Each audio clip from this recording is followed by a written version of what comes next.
Hi കൂട്ടുകാരെ, ഇന്നത്തെ നമ്മുടെ റെസിപ്പി മുള്ളൻ ചക്കയാണ് കേട്ടോ. നമ്മുടെ വീട്ടിൽ 2 മുള്ളൻ ചക്കയുടെ മരമുണ്ട് കേട്ടോ. അതൊന്നിത് അതിന് കുറേ ഞാൻ വലുത് വെട്ടി പിന്നെ അടുത്തൊരു കൊമ്പ് വന്നതാണ് കേട്ടോ. എൻ്റെ മരം ഉണ്ട്. നമ്മുടെ വീടിൻ്റെ മുകളിലേക്ക് വന്നിരിക്കുക കേട്ടോ. ഇവിടെ ഒരെണ്ണമുണ്ട്, നല്ല പച്ചയാണത്. ഒരെണ്ണം കൂടി ഉണ്ട്, ഈ ഭാഗത്ത് ഒരെണ്ണം നിൽക്കുന്നുണ്ട്. അങ്ങനെ 3 എണ്ണം ഉണ്ട്. 3 എണ്ണം നമ്മൾ വലുതായി നിൽക്കുന്നുണ്ട്. അത് 3 നമുക്ക് പറിച്ചെടുക്കാം. നമ്മൾ 3 എണ്ണം പറിച്ച് കൊണ്ടുവന്നിട്ടുണ്ട്. നമുക്കിനി ഇത് ഇതിൻ്റെ തൊലിയൊക്കെ കളഞ്ഞൊന്ന് ചെത്തി വൃത്തിയാക്കി അരിഞ്ഞെടുക്കാം. അപ്പോൾ നമ്മൾ ഈ ചക്ക ചില ആൾക്കാർക്ക് കഴിക്കാൻ പാടില്ലെന്നും പറയുന്നുണ്ട്, ചില രോഗങ്ങൾക്ക് നല്ലതെന്നും പറയുന്നുണ്ട്. അതിനെക്കുറിച്ചൊന്നും നമ്മൾ പഠിച്ചിട്ടില്ല. അതൊക്കെ നമ്മളൊരു പറഞ്ഞ് കേട്ടിട്ടുള്ള കാര്യങ്ങളാണ്. അപ്പോൾ നമുക്ക് ഇഷ്ടമുണ്ടെങ്കിൽ നമ്മൾ വെച്ച് കഴിക്കാം, ഇഷ്ടമില്ലെങ്കിൽ കഴിക്കേണ്ട. രോഗങ്ങൾ സ്ഥിരം ഗുളിക കഴിക്കുന്നവരൊക്കെ ആകുമ്പം കഴിക്കാണ്ടിരിക്കുന്നതാണ് ഏറ്റവും നല്ലത്. അപ്പോൾ ഇത് നമ്മൾ ഈ ഉരുളക്കിഴങ്ങൊക്കെ നമ്മൾ ഉപ്പേരിയൊക്കെ വയ്ക്കുന്നില്ലേ, അതുപോലെയാണ് നമ്മളൊന്ന് വെച്ചെടുക്കാൻ പോകുന്നത്. അപ്പോൾ നമുക്ക് ഇതൊന്ന് വൃത്തിയാക്കിയിട്ട് വരാം. നമ്മൾ 2 എണ്ണം മുറിച്ചിട്ടിട്ടുണ്ട് കേട്ടോ. ചെറുതായിട്ട് നമ്മൾ മുറിച്ചിട്ടേക്കുന്നത്. അതുപോലെ ഇതുപോലെ കുരു ഉണ്ടല്ലോ, ഇതിൻ്റെ ഉള്ളിലുള്ള കുരുവൊക്കെ നമ്മളിങ്ങനെ ഒടിച്ചിട്ട് അത് കളഞ്ഞിട്ട് വേണം ഇടാം കേട്ടോ. ഒരെണ്ണം ഞാൻ അങ്ങനെ ഇട്ടതാണ് കാണിക്കാൻ വേണ്ടിയിട്ട്. അപ്പോൾ ഇതുപോലെ ചെറിയ കഷ്ണങ്ങളാക്കി എടുത്താൽ മതി. അപ്പം നമുക്ക് ഇതും കൂടെ ഒന്ന് ചെത്തി കാണിച്ചു തരാം. നന്നായിട്ട് എൻ്റെ തൊലി കളയണം കേട്ടോ, നല്ല കട്ടിയിൽ കളയണം.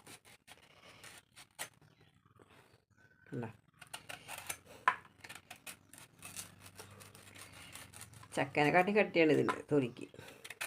അത് മുള്ള് മാത്രം കളയരുത്, നന്നായിട്ട് ചെത്തി കളയണം. നമുക്കിതെല്ലാം ചെത്തിയെടുക്കാം. തൊലി കളഞ്ഞിട്ട് പിന്നെ നമുക്ക് കുറേശ്ശെ ഉണ്ടെങ്കിൽ ഇങ്ങനെ ഒന്നും കൂടി ഒന്ന് ചെത്തി കളഞ്ഞാൽ മതി കേട്ടോ.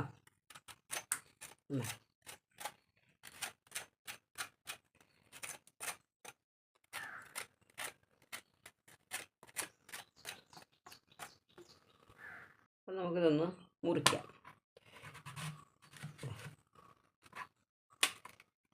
ഇതിന് കുരു കുറവാണ് കേട്ടോ.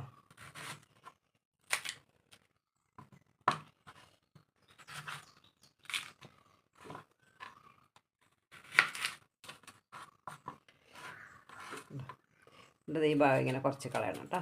അപ്പോൾ അതിന് നല്ല കട്ടിയാണ്. നമ്മൾ ചക്കയുടെ പൂഞ്ഞ കളയില്ലേ, അതുപോലെ തന്നെ കുറച്ചങ്ങോട്ട് കളയാം.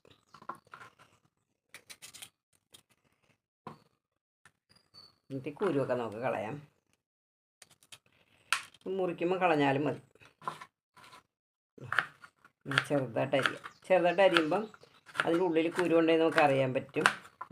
ഇതുപോലെ ചെറുതായിട്ട് അരിഞ്ഞെടുത്താൽ മതി. നമ്മളതൊക്കെ ഒന്ന് അരിഞ്ഞെടുത്തിട്ടുണ്ട്. നമ്മൾ കുരു കണ്ടോ, ഇത് നല്ല മൂത്തതുണ്ടായിരുന്നില്ലേ, അതിൻ്റെയാണ് ഇത്. നമുക്ക് ഈ വിത്ത് നമുക്ക് പാകി മുളപ്പിച്ചെടുക്കാം. നമുക്ക് വേണമെങ്കിൽ ആർക്കെങ്കിലും ആവശ്യക്കാർക്ക് ഉണ്ടെങ്കിൽ കൊടുക്കാമല്ലോ. അപ്പോൾ അതിൻ്റെ ചെറുതിൻ്റെ വിത്താണിത്. ഇത് മുളപ്പിച്ചിട്ട് കാര്യമില്ല, നമുക്ക് ഇത് തന്നെ മുളപ്പിക്കാനെടുക്കാം.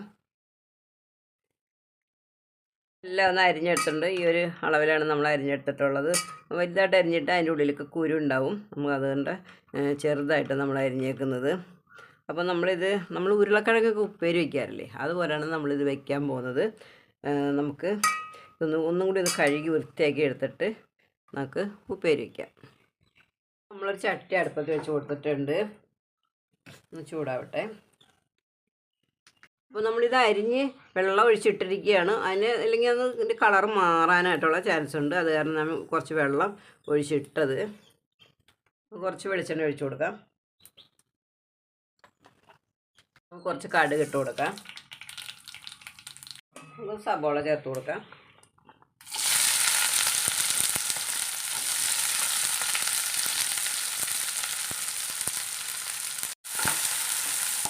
ഇനി പച്ചമുളക് ചേർത്ത് കൊടുക്കാം.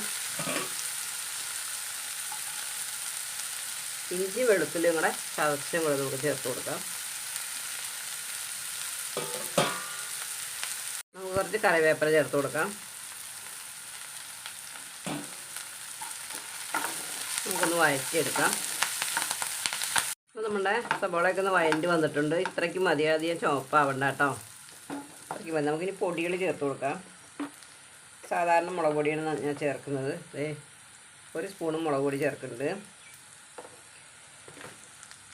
ആവശ്യത്തിന് നമ്മൾ കുറച്ച് മഞ്ഞൾപ്പൊടി ചേർക്കുന്നുണ്ട്. നമുക്കിനി മുള്ളഞ്ചക്ക ചേർത്ത് കൊടുക്കാം.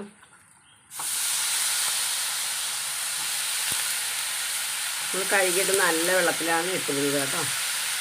മേലിൽ വെള്ളം വീണാലും കുഴപ്പമൊന്നുമില്ല.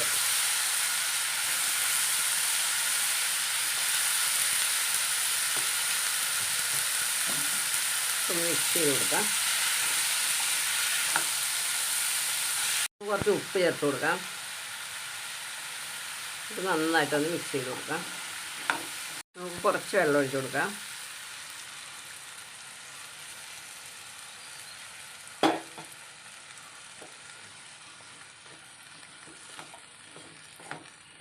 ഒന്ന് അടച്ച് വെച്ചിട്ട് വേവിച്ചെടുക്കാം. തീ കുറച്ചിട്ടാൽ മതി. നമുക്ക് ലേശം ചെറുനാരങ്ങ നീര് ഒഴിച്ച് കൊടുക്കാം.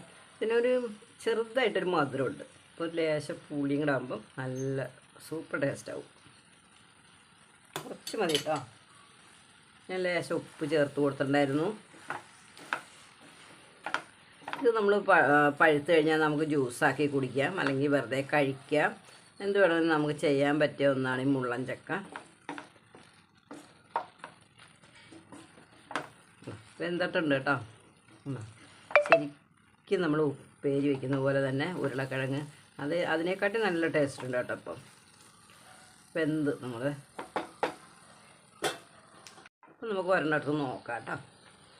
നമ്മൾ വെന്തെന്ന് പറഞ്ഞാലും വിശ്വസിക്കണമെന്നൊന്നുമില്ല കേട്ടോ. അതേ കണ്ട നന്നായിട്ട് വെന്തിട്ടുണ്ട്.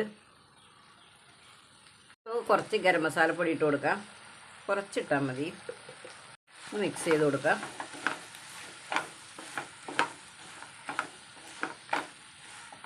അപ്പോൾ ഇനി നമ്മൾ ചേർക്കാൻ പോകുന്നത് കുറച്ച് കസ്തൂരി മെത്തിയാണ് ചേർക്കാൻ പോകുന്നത്. ഇത് ഞാൻ കഴുകി ഉണക്കി വെച്ചിരിക്കുന്നതാണ്. നമ്മളിത് കഴുകിയിട്ടൊക്കെ വേണം എടുക്കാനായിട്ട്. കുറച്ച് നോക്കിയിട്ട് കൊടുക്കാം. ഇത് നമുക്കൊന്ന് അടച്ച് വയ്ക്കാം. 2 മിനിറ്റ് അടച്ച് വയ്ക്കാം. അതൊക്കെ അപ്പോൾ ഞാനൊന്ന് ഇളക്കി കൊടുത്തിട്ടുണ്ട് കേട്ടോ. നല്ല അടിപൊളി മണമാണ് വരുന്നത്. നമ്മൾ കസ്തൂരി മെത്തി ഇല്ലാത്ത ആൾക്കാർ അത് ചേർത്തില്ലെങ്കിലും കുഴപ്പമൊന്നുമില്ല. നമുക്ക് വേണമെങ്കിൽ മല്ലിയില ചേർത്ത് കൊടുക്കാം. അപ്പോൾ ഞാനിത് ചേർത്തുകൊണ്ട് മല്ലിയില ചേർക്കുന്നില്ല. അപ്പോൾ നമ്മുടെ അടിപൊളി മണമാണ് വരുന്നത്. ഞാനൊരു ഒരു കഷ്ണം എടുത്ത് കഴിച്ച് നോക്കിയപ്പോൾ നല്ല സൂപ്പർ ടേസ്റ്റാണ്. നന്നായിട്ട് വെന്തിട്ടുണ്ട്. അപ്പോൾ വളരെ നല്ലതാണ്. എല്ലാവരും ഇങ്ങനെ ഒന്ന് ഉണ്ടാക്കി നോക്കുക കേട്ടോ. അപ്പോൾ ഇന്നത്തെ റെസിപ്പി എല്ലാവർക്കും ഇഷ്ടപ്പെട്ടെങ്കിൽ ഒന്ന് ലൈക്ക് ചെയ്യാനും ഷെയർ ചെയ്യാനും നിങ്ങളുടെ അഭിപ്രായങ്ങളൊക്കെ ഒന്ന് അറിയിക്കുക. സബ്സ്ക്രൈബ് ചെയ്യേണ്ട ആരെങ്കിലും കാണുന്നുണ്ടെങ്കിൽ ഒന്ന് സബ്സ്ക്രൈബ് ചെയ്ത് സപ്പോർട്ട് ചെയ്യുക. നിങ്ങൾ ഫേസ്ബുക്ക് പേജിലാണ് കാണുന്നതെങ്കിൽ പേജ് ഒന്ന് ഫോളോ ചെയ്യുക. എല്ലാവർക്കും ഒരു നല്ല ദിവസം ആശംസിക്കുന്നു. ടാറ്റാ, ബൈ.